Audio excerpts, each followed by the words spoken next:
You know that feeling. It's one of the most frustrating things that can happen to any driver. You get in your car, you put the key in the ignition, you give it a turn, and absolutely nothing. Or maybe worse, it sputters for a second and then just dies.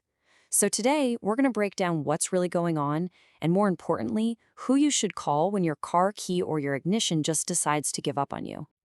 We've all been there, right? That sudden, awful, sinking feeling when your key just will not do its one job. It's so much more than just an inconvenience. I mean, it can completely throw your whole day off track. So, what is your car actually trying to tell you when this happens?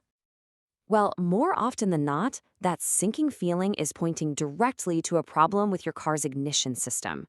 You can think of it as the heart of your car's starting process. And when it's in trouble, believe me, it sends out some pretty clear warning signs.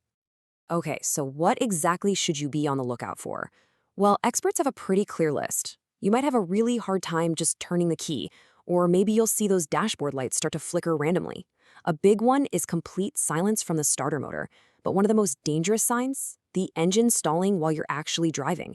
And of course, the most obvious one, the car just refuses to start, period. All of these are huge red flags screaming ignition problem.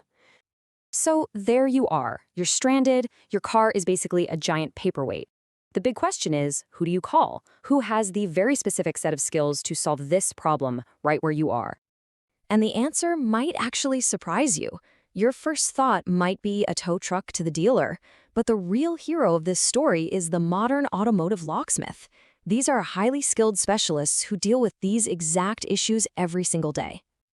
And listen, this isn't some tiny niche field. According to the Locksmith Ledger, over half of all locksmiths, that's right, over 50%, work in the automotive sector. For them, this isn't just a side gig, it's a huge part of their business. That means they are seriously invested in having the latest and greatest technology. And here is the absolute best part. They come to you. The huge majority of them run mobile services, and they're often available 24/7. Now think about what that means.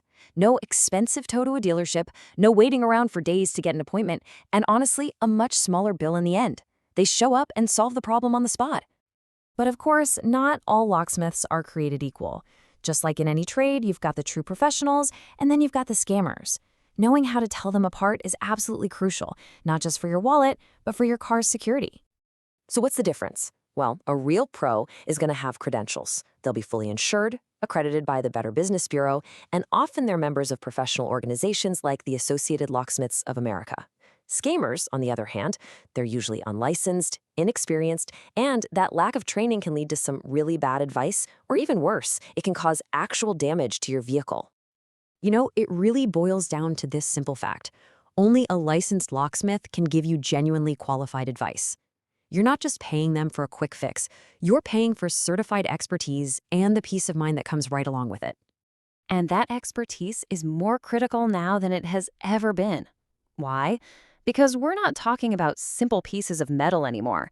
Modern car security is a seriously high-tech field, and the locksmith's toolkit has had to evolve right along with it. I mean, just think about the evolution we're seeing here. We've gone from keys that were defined by physical cuts in a piece of metal to keys that are basically tiny, sophisticated computers communicating with your car through lines of digital code.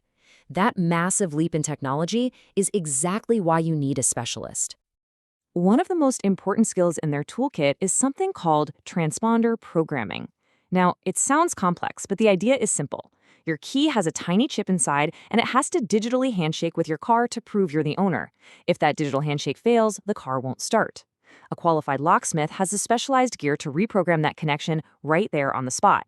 It's so vital, in fact, that nearly half of all locksmiths now offer this advanced service.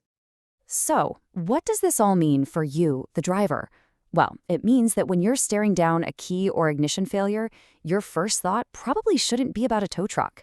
Your first thought should be about finding a qualified automotive locksmith. All right, so here's your game plan. Step 1, recognize those warning signs we talked about. Step 2, find a real pro by checking for things like ALOA membership and a good BBB rating. Step 3, actively avoid the red flags of a scammer. No license, no deal. And finally, step 4, remember that your car key is a piece of technology, and you need to call in the specialist who has the right tools for the job. So to wrap all this up, I want to leave you with this one thought. Your car key isn't just a piece of metal anymore. It's a piece of data. It's the code that grants access to one of the most valuable things you own. The real question is, who are you going to trust with that code?